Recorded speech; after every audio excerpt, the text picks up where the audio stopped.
A new week, and the election is now 8 days away, with early voting now underway in many places across the country. President Biden is set to cast his ballot today in his home state of Delaware, joining the tens of millions who've already voted. Data from Target Smart, analyzed by NBC News' Decision Desk, shows that almost 43 million people have already cast their ballots. Breaking the vote down by party, 42% of them are Democrats, while 40% are Republicans. It is slated to be a busy final full week of campaigning for both Vice President Harris and former President Trump. Harris will hold events today in Michigan, while Mr. Trump will be in the battleground state of Georgia. The former president hosted a controversial rally yesterday at a packed Madison Square Garden here in New York, not a battleground state. The rally is making big headlines. Mr. Trump's remarks were overshadowed by crude and racist remarks made by several speakers, including a stand-up comic who called Puerto Rico, quote, an island of garbage. Here's some of what was said. I don't know if you guys know this, but there's literally a floating island of garbage in the middle of the ocean right now. Yeah, I think it's called Puerto Rico. Okay, all right. Believe it or not, people, I welcome migrants to the United States of America with open arms. And by open arms, I mean like this. It's wild. And these Latinos, they love making babies, too. Just know that. They do. They do. This is Donald Trump's house, brother. You know something, Trump maniacs? I don't see no stinking Nazis in here. I don't see no stinking domestic terrorists in here. The only thing I see in here are a bunch of hard-working men and women that are real Americans, brother. The United States is now an occupied country, but it will soon be an occupied country no longer. Not going to be happening. Not going to be happening. For the latest on the race for the White House, we're joined now by NBC News correspondent Dasha Burns, who's covering the Trump campaign, and NBC News White House correspondent Monica Alba, who's covering Vice President Harris. Good morning to both of you.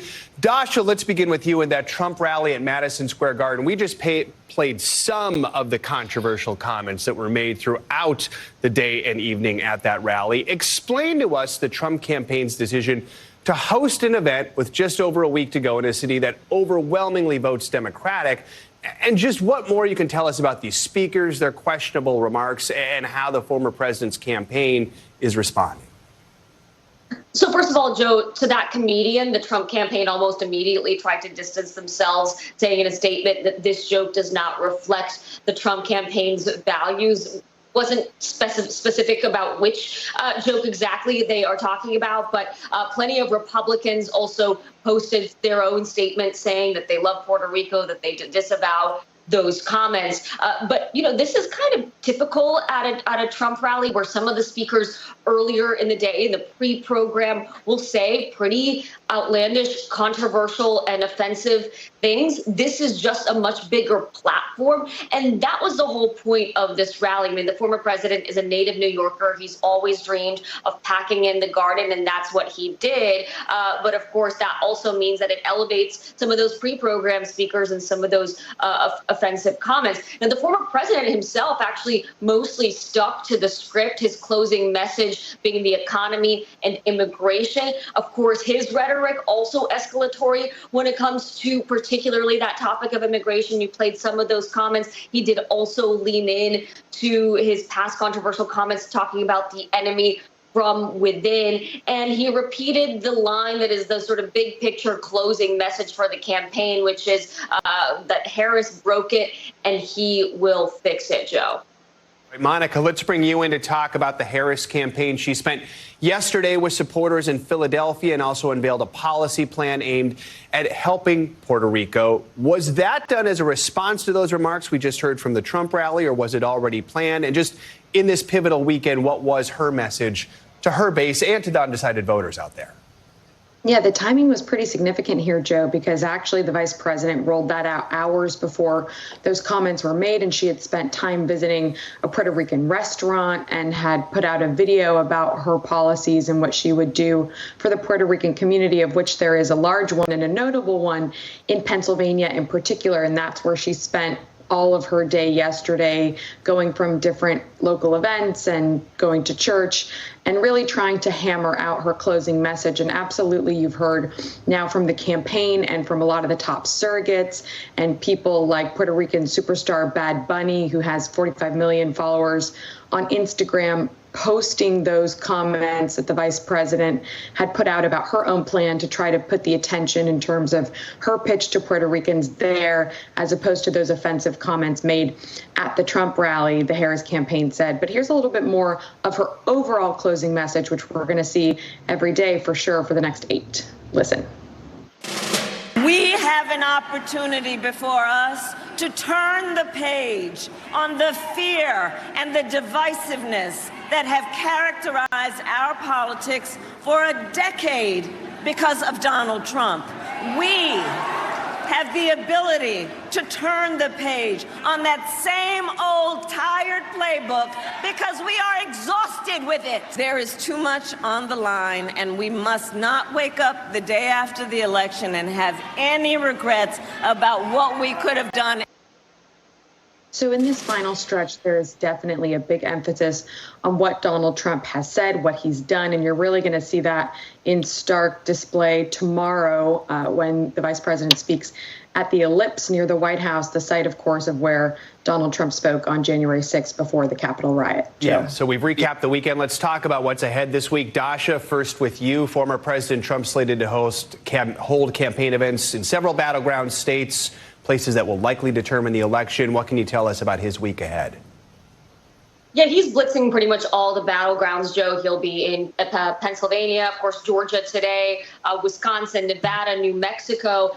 But just as he hosted this massive event at Madison Square Garden, and notably not a swing state, because he believes these sorts of events are high impact and they get attention, he's also headed on Saturday, just a few days before Election Day, to the state of Virginia, which he has claimed is in play, though it hasn't been in a long time for Republicans. It's not in play according to the polls, but he believes he can win it. Again, those are the sorts of things that the campaign is strategically doing to try to draw a little bit of extra attention to his campaign events, Joe. And Monica, you mentioned the speech at the Ellipse tomorrow. What all is ahead for Vice President Harris as she continues her campaign this week? So today she'll spend all of her time in Michigan. Tomorrow she'll be in D.C. for that major closing argument speech. And then on Wednesday, she's going to be hitting Pennsylvania, Michigan, and Wisconsin all in one day. And then Thursday, she's going to head out west to campaign in Nevada and in Arizona. So exactly right now, the moment is all about hitting all the battlegrounds in as few days as possible. And you're going to be seeing Governor Tim Walz, the vice president's running mate, doing the same up until the very final day here. All right, Joe. Dasha and Monica kicking us off this hour. Thank you both. Speaking of running mates, former President Trump's running mate, Ohio Senator J.D. Vance, appeared on Meet the Press this weekend. He spoke about how another Trump administration would handle foreign and domestic affairs if elected. Vance was also pressed about how deeply his support of the former president ran if it came down to Mr. Trump versus the Constitution. Here's moderator Kristen Welker. Hello there, Joe. This week on Meet the Press, I spoke to former President Trump's running mate, J.D. Vance, about where his loyalties lie if he has to choose between the Constitution and Donald Trump. Former Vice President Mike Pence said, quote, President Trump asked me to put him over my oath to the Constitution. Anyone who puts himself over the Constitution should never be president of the United States.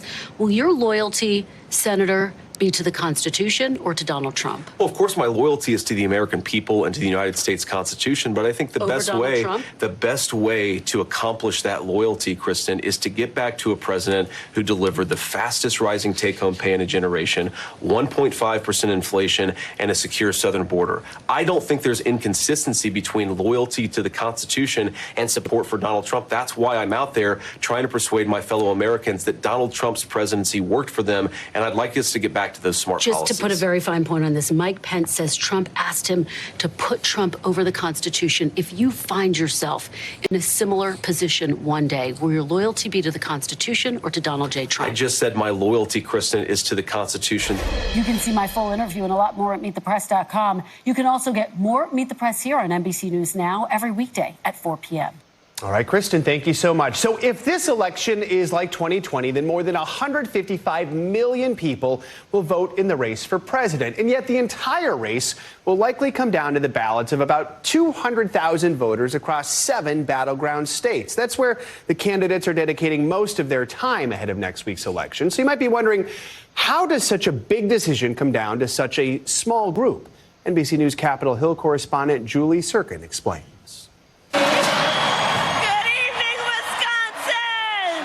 Special hello to Georgia. I love you too. We love you, Las Vegas. Of the 50 states that will tally votes this election day, voters in just 7 of them are likely to determine the next president: Arizona, Michigan, Georgia, Wisconsin, North Carolina, Nevada, and Pennsylvania.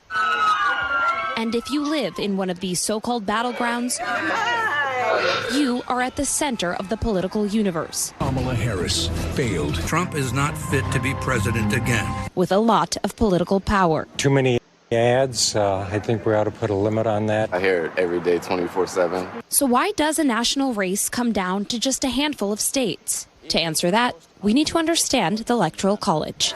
And it's in large part thanks to Alexander Hamilton. Hamilton and the founding fathers couldn't decide whether the people or Congress should choose the president. They eventually compromised, and in 1787, the Electoral College was born. Every state is given a number of electoral votes equal to its number of House members and senators in Congress. That totals 538, which is why the candidate who collects 270 electoral votes, one more than half, claims the presidency. It also means a candidate who loses the popular vote can still win the White House. It's already happened 5 times in U.S. history, including most recently to Donald Trump in 2016. With polling, the campaigns already have a very good sense of how people in more than 40 of the 50 states are going to vote. And both sides also know they have to find a few more electoral votes to win. It's about a few swing voters in a few swing counties located in a few swing states that are deciding the election. So in the 2024 race, Trump and Harris have zeroed in on the so-called Significant 7, spending millions on rallies, TV ads, and texts, trying to tip those states in their favor. So how should voters in the other 43 states feel going into the presidential election? They're probably feeling a little ignored. They shouldn't forget about Congress. They shouldn't forget about the House of Representatives, the Senate. Battlegrounds do shift over time, so it's not always the same swing states deciding the election. They need Florida. Florida, Florida, Florida, Florida. In the 2000 election, it was all about Florida. Today, the Sunshine State is solidly red, with places like Pennsylvania and Georgia now in play. But in a nation of 350 million people from sea to shining sea, this election will hinge on the votes of a tiny fraction. This election is down to what about 150,000 to 200,000 voters are going to do across the 7 states. Our thanks to Julie Sirkin for that report. Now, after 2020, it took a few days of recounts and certifications before the winner was determined. This time around, officials say several states have streamlined workflows to try and process those early votes. Some states have also hired more poll workers and increased security. Well, once again, social media is playing a major role in this year's election, especially on TikTok, where some political videos are getting more than 1 billion views. Our own Savannah Seller spoke to one researcher who says this kind of content is motivating the nation's youngest voters, Gen Z, to take action. I'm a never Trump guy. Across TikTok, political content is flooding feeds like never before. Did you vote? Are you gonna vote? Will you vote for me? Posts about Vice President Kamala Harris and former President Donald Trump racking up 1.4 and 1.3 billion views, according to social media analytics company Zelf. Whether they're informational, Donald Trump and Kamala Harris just met for the very first time, or satirical. No. Those videos likely to get in front of what could be a critical voting bloc this election.